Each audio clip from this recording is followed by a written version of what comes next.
Welcome to the Community Church of Chesterland, everyone.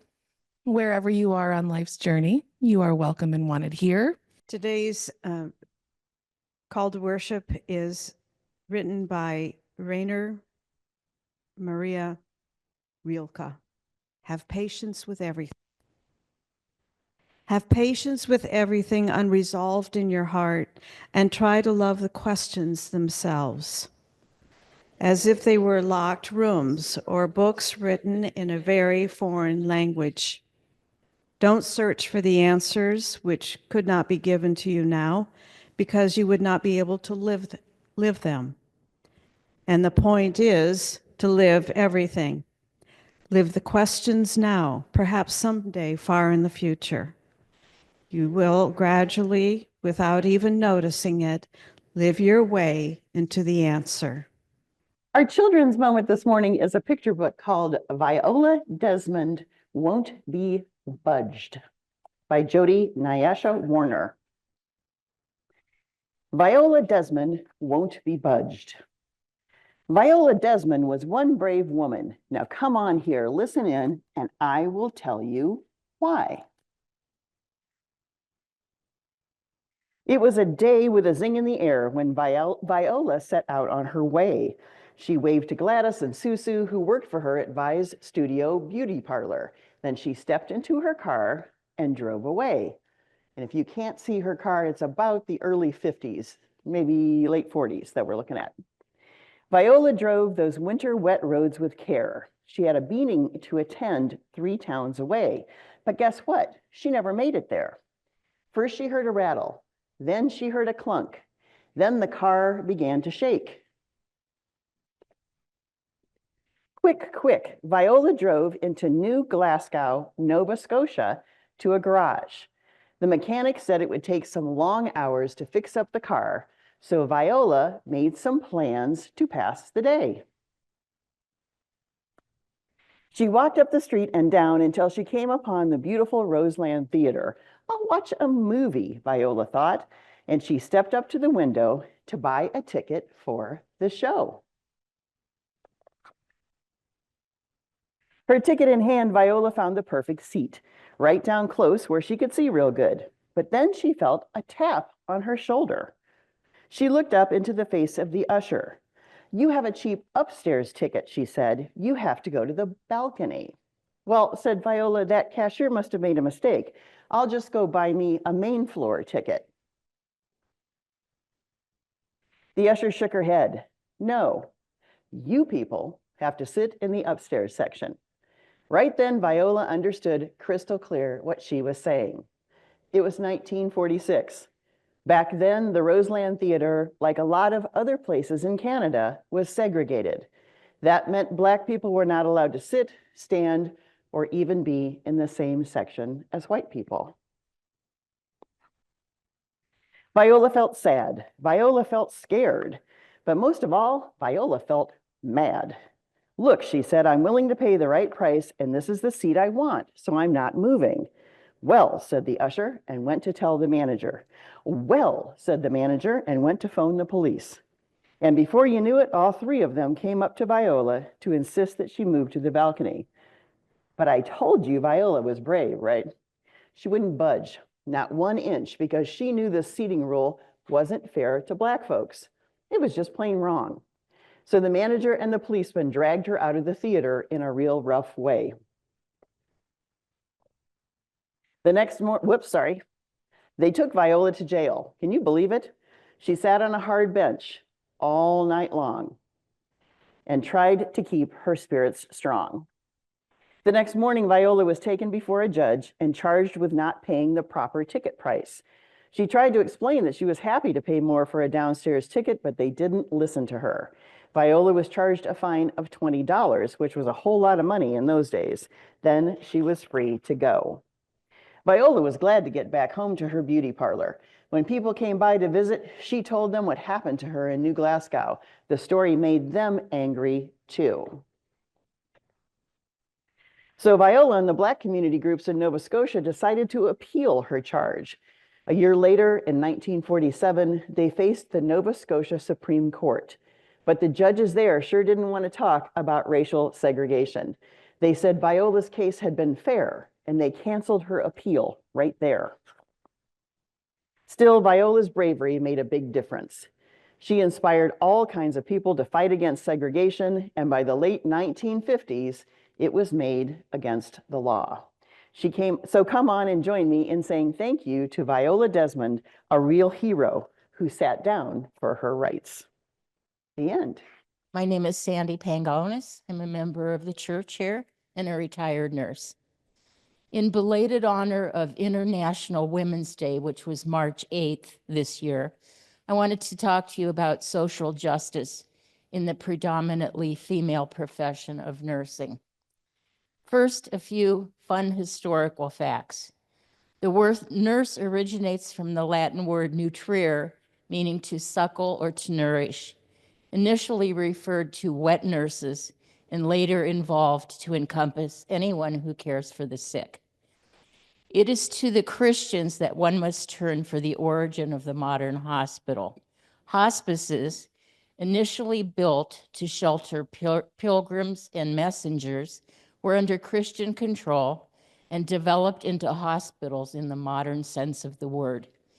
In the 6th to 10th century, under the influence of the Benedictine order, an infirmary became an established part of every monastery.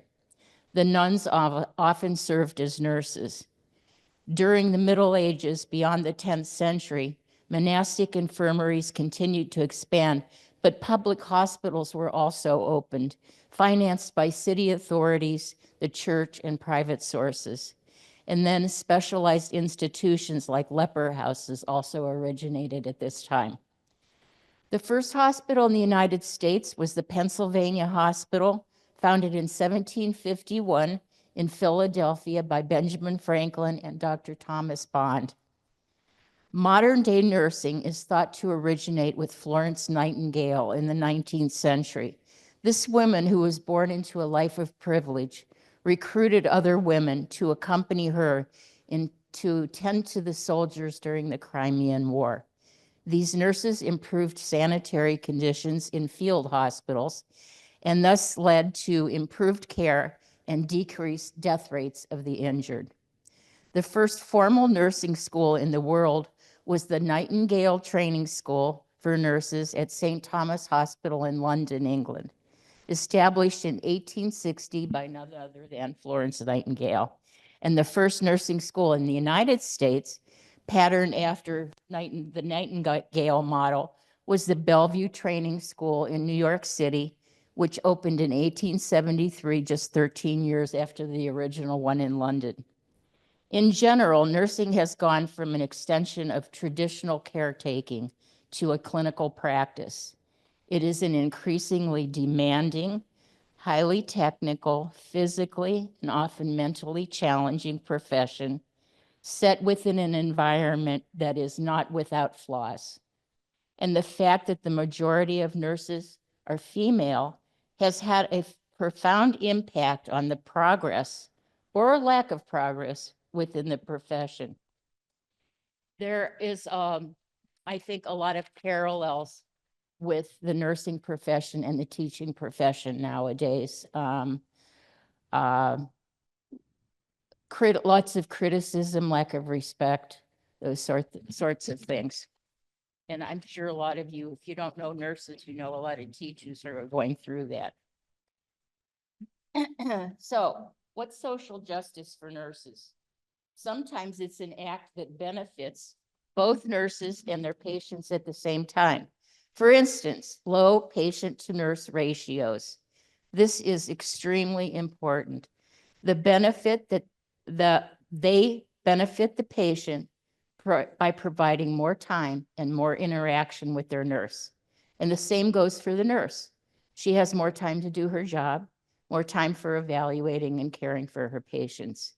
It's better care all around, and it's a win-win situation.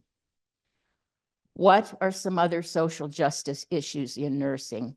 Not in particular order and not inclusively, we have work-life balance. When I became a nurse in the late 1960s, when dinosaurs roamed the earth. The term patient abandonment was bandied about frequently in order to get that call off for the next shift or coverage for someone going on vacation. Sure enough, someone would feel guilty and step up, sometimes to the detriment of their family or their own well-being. Today's young nurses have a different work ethic. I have a granddaughter who graduated from nursing school last year, and it's very interesting to see her attitudes about her profession as opposed to the attitudes of my group of nurses when we were young. The nurses have a different work ethic. They are less likely to be influenced by the words patient abandonment, and they believe that it's not healthy to put your personal life in line behind your work life. The debate whether this is a good thing or a bad thing goes on among the generations. Another concern is cost-cutting measures, which can lead to larger patient loads. The problem works like this: larger patient loads, burnout, resignations, even larger patient loads, and the cycle continues on and on. Healthcare has turned into quite a moneymaker. How much longer will it be before someone decides that nurses are just too costly? The current nominee for the Director of Medicare and Medicaid, Dr. Mehmet Oz, testified during the nomination hearing recently that he wouldn't be opposed to having telemedicine nurses replace actual physical RNs on premises in nursing homes because of the shortage. This devalues the role of the nurse in the healthcare environment, and it's much like, as I said, like the negative attitudes and poor treatment of teachers by some in our society. I believe there isn't a nursing shortage. Instead, there is a shortage of nurses who want to work in nursing. Many are not happy with the current health environment. Many quit during the COVID pandemic. Can you imagine wearing the same mask and the same gown for every 8 to 12-hour shift you work for 1 or 2 weeks? They would take their masks off, put them in a plastic bag, put them on the shelf, and wear the same mask that they wore for 8 or 12 hours during their last work shift because of the lack of protective equipment during the beginning of the pandemic. If you remember how everybody was scrabbling for masks, and even in the hospitals. Lastly, I believe the most pressing justice issue is violence in the workplace. You don't often hear about this.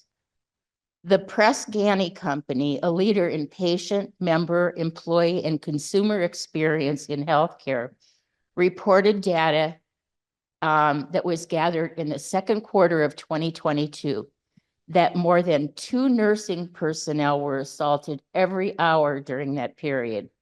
This equates to roughly 57 assaults per day in the United States, 1,739 assaults per month, and 5,217 assaults per year. The assaults include scratching and pinching, actual physical assaults, and also verbal assaults and threats. The highest number of assaults occurred in psychiatric units, emergency departments, and pediatric specialty units. The majority of assailants are patients. The majority of assailants are male. An exception is in pediatric specialty units and rehab units, where males are more likely than males to perpetrate violence. Psych units and rehab units have the largest percentage of assaults that result in moderate or severe injuries. These statistics are from 2022, and I really couldn't find much newer data. I'm not sure if there's serious data collecting going on about this issue. So to end this, what can we do if we're interested in supporting nurses? First, be aware of the healthcare position of candidates who are running for office and consider it when voting. Be kind when you interact with medical staff and show appreciation where warranted. And yes, I know that some of you have run into some real stinkers, and I'm not going to make any excuses for their bad behavior. Next, if you've had a positive experience, share it with your family and friends. When asked to do surveys about your healthcare experiences, please do them and please be honest. Feedback is really important. That's it. Thank you. And next week, if you'll have me, I'll be talking about social justice for healthcare consumers or patients. Thank you. The ancient scripture reading this morning is Luke chapter 13, verses 6 through 9 in the Inclusive Bible. Jesus told this parable. There was a fig tree growing in a vineyard. The owner came out looking for fruit on it, but didn't find any. The owner said to the wine dresser, "Look here, for 3 years now I've come out in search of fruit on this fig tree and have found none. Cut it down. Why should it clutter up the ground?" In reply, the vine dresser said, "Please leave it 1 more year while I hoe around it and fertilize it. If it bears fruit next year, fine. Then, if not, then let it be cut down." The modern reading: if we are steady and composed, if we feel completely lost, if we don't know what we are feeling, this community has a place for us. Here we matter and we are loved. Last week was the Jewish festival of Purim. When my son was a little boy, he went to daycare at the Jewish Community Center in Akron. And I remember Purim as being a fun holiday the kids all looked forward to because you got to dress up and play silly games and do things like that. Purim is a celebration of one of the most interesting stories starring a woman in the Bible. Esther is the star of this story.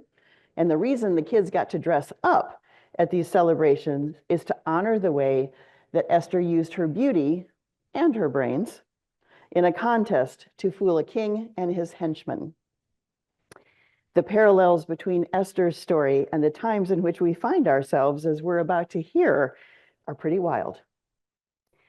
Esther is a wonderful person to remember and revisit during Women's History Month for a host of reasons. First, like Ruth, she is only one of 2 women to get her own book in the Bible.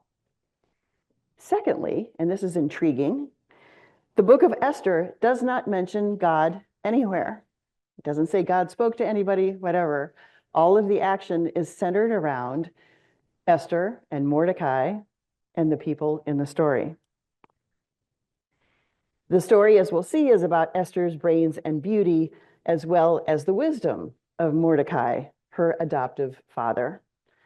Historically, we don't know if there was ever really an Esther or a Mordecai.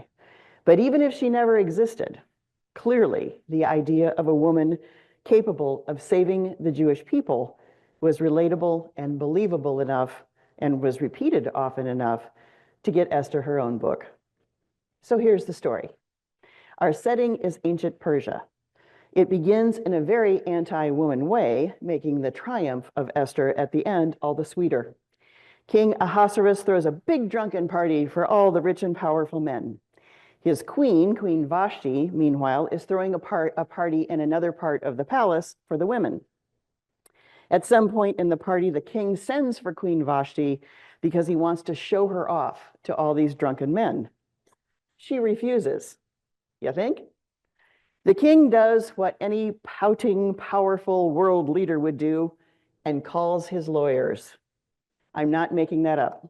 I'd kind of forgotten the story, and when I read that, I thought, surely he banishes her or has her executed. No, he calls his lawyers. It's great. The lawyers say, well, you have to do something.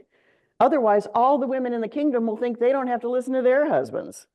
So acting on their advice, the king deposes Queen Vashti, fires her, basically as the queen, and goes on a search for another woman to take her place as queen. And here's where Esther comes into the story. In Hebrew, her name is Hadassah.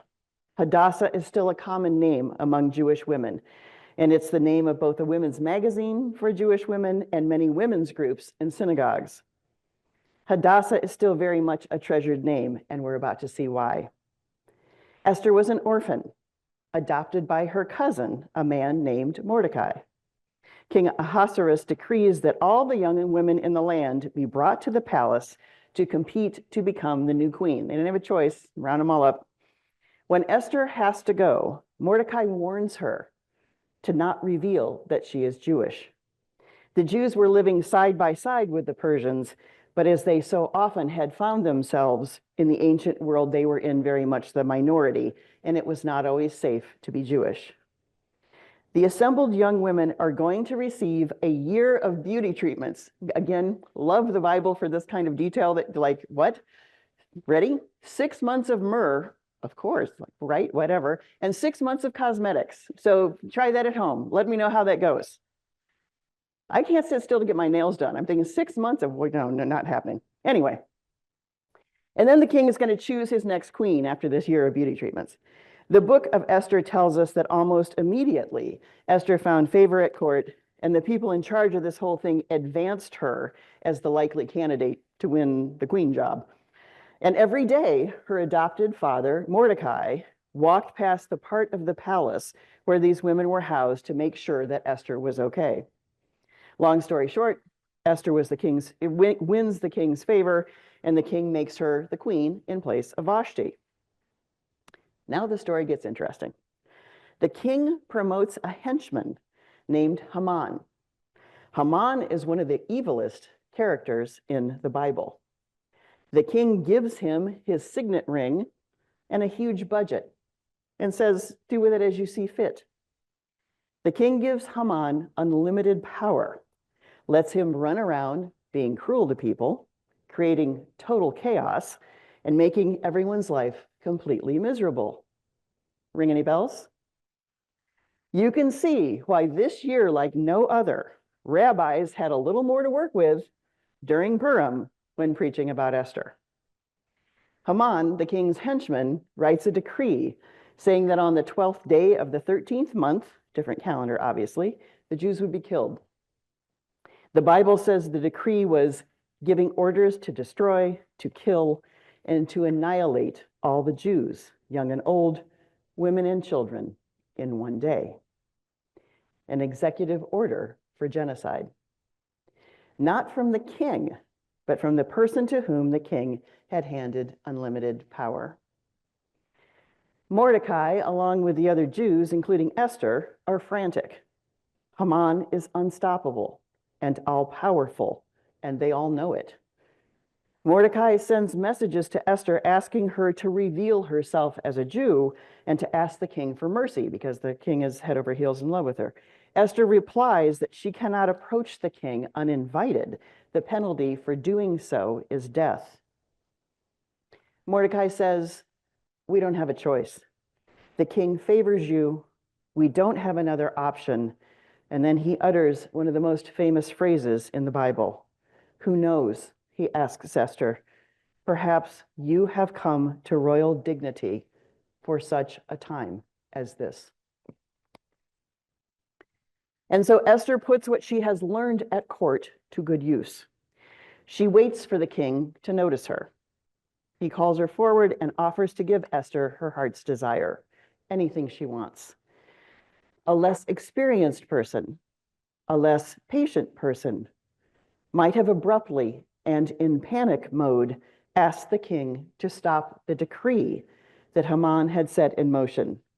But Esther is patient, and she operates in God's time, not her own. She asks the king if she might host a dinner party for him and for Haman. The king agrees, thinking, well, that was easy. So Esther hosts a dinner party, but there is not an opportune time to speak with the king. And Esther knows that in presenting her plea, patience and timing are everything. And so the king offers again to give Esther her heart's desire, and she asks to host another dinner party this following night. At the second dinner party, when the king again, for the third time, offers to give Esther her heart's desire, Queen Esther replies, if I have won your favor, O king, and if it pleases the king, Let my life be given me. That is my petition, and the lives of my people. In this moment, Queen Esther, Hadassah, claims her identity and speaks truth to power. The king basically says, "What are you talking about, and whose idea was this?" And when Queen Esther tells him that what Haman has done, that is the end, literally, of Haman. And the king gives Mordecai control over all of Haman's wealth and all his lands. At the end of the book of Esther, the Jews establish the holiday of Purim. The book of Esther reads, "The Jews established the festival of Purim in thanksgiving and celebration for themselves and their descendants and all who joined them, that without fail they would continue to observe these 2 days every year. These days should be remembered and kept through every generation, in every family, province, and city, and these days of Purim should continue through the generations." This week, I read a fascinating article in the Globe and Mail. The Globe and Mail is a Canadian newspaper, kind of a cross between USA Today and the Wall Street Journal. I started reading the Globe and Mail because honestly, reading the New York Times every day was freaking me out. I am off all social media. I have done that in past for Lent. I didn't do it for Lent this year, but about a week or so ago, I was like, you know what? I can't do it anymore. To preserve my own sanity, I stopped reading the New York Times and went off social media, but I still wanted to know what was happening in the news every day.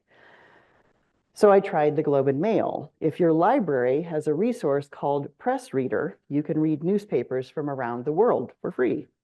And reading a Canadian paper really works great for me. I keep up on all the news, but it's kind of one step removed.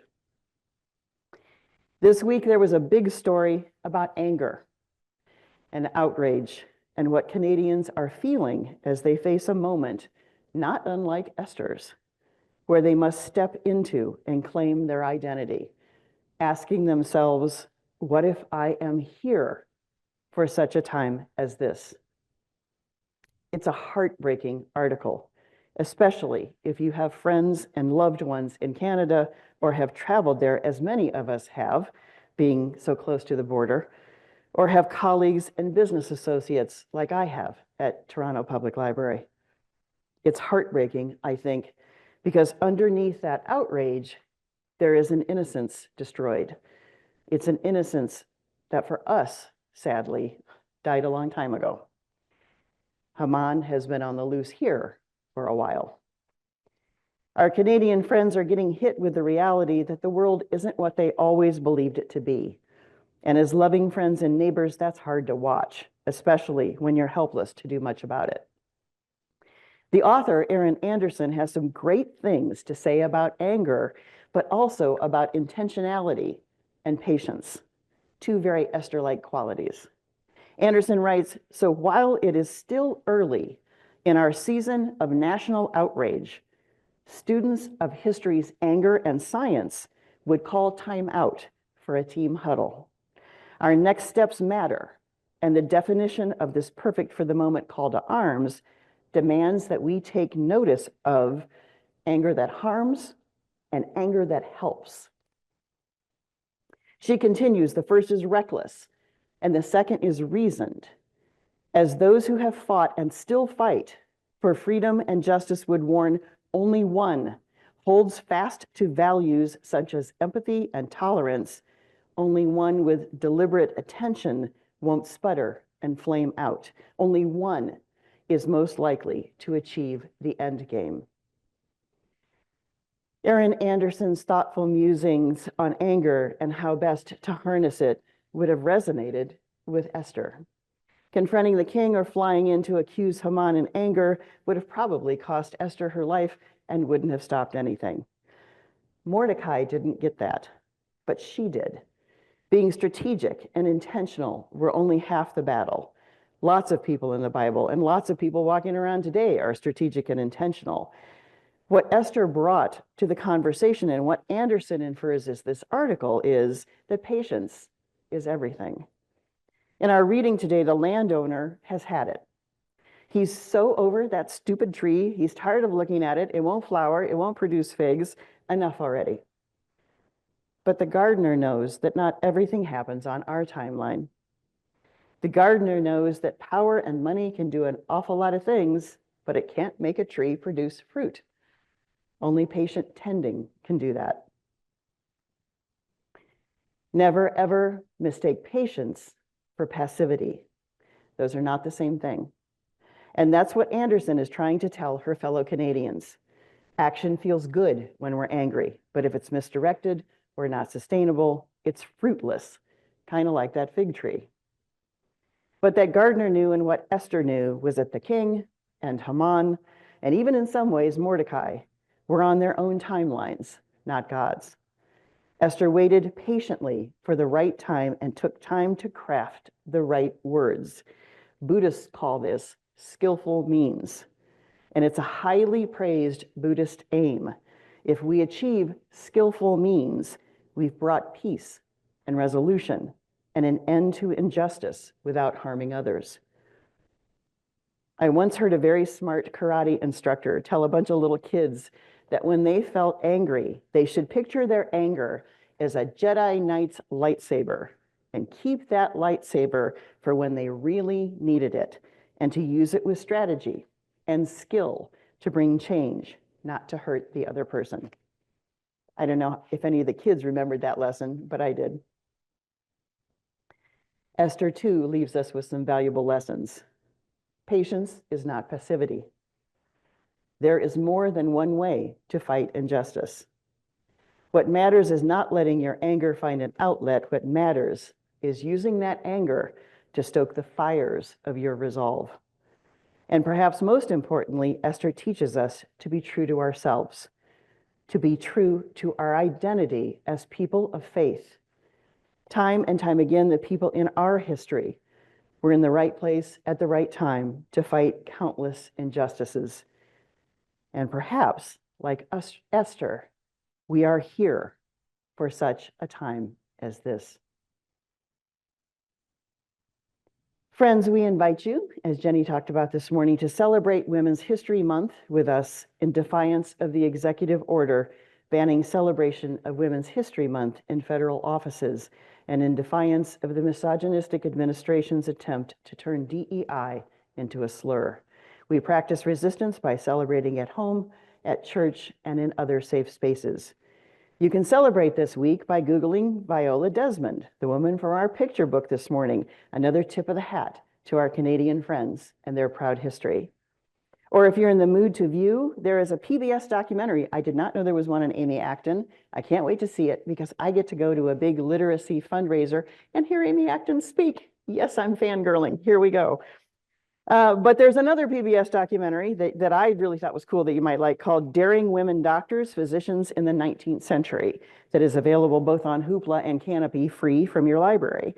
You'll meet some women who very much knew who they were and knew how to be both patient and strategic.